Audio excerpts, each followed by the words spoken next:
कामारेड्डी के माचारेड्डी मंडल का साबिक वजीर और सीनियर कांग्रेस लीडर मोहम्मद अली शब्बीर ने दौरा करते हुए मुख्तलिफ प्रोग्राम्स में शिरकत करते हुए मिनरल वाटर प्लांट और गांधी जी के मुजस्समे का इफ्तिताह किया। उन्होंने माचारेड्डी मंडल में फंक्शन हॉल के करीब मिनरल वाटर फिल्टर प्लांट का इफ्तिताह किया। इसके बाद माचारेड्डी मंडल के मौजू यल्लबगुंडा में गांधी जी के मुजस्समे की नकाब कुशाई की। मकामी अवाम ने साबिक वजीर मोहम्मद अली शब्बीर के इस्तकबाल में जुलूस निकाला।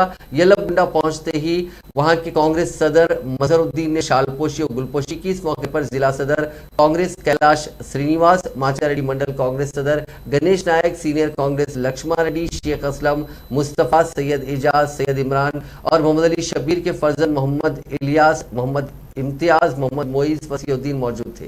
मोहम्मद अली शब्बीर ने खिताब करते हुए कहा कि पोचम पहाड़ से पीने का पानी की मुंतकली, इंदिरा गांधी स्टेडियम, राजीव पार्क और जो भी तरक्याती काम कामारेड्डी हल्के असेंबली में हुए हैं वो तमाम कांग्रेस के इख्तिदार में हुए हैं।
బీసీ మైనారిటీకు సున్నా ఈ బడ్జెట్లో ముఖ్యంగా 90% పాపులేషన్ ఉన్న కులాలకు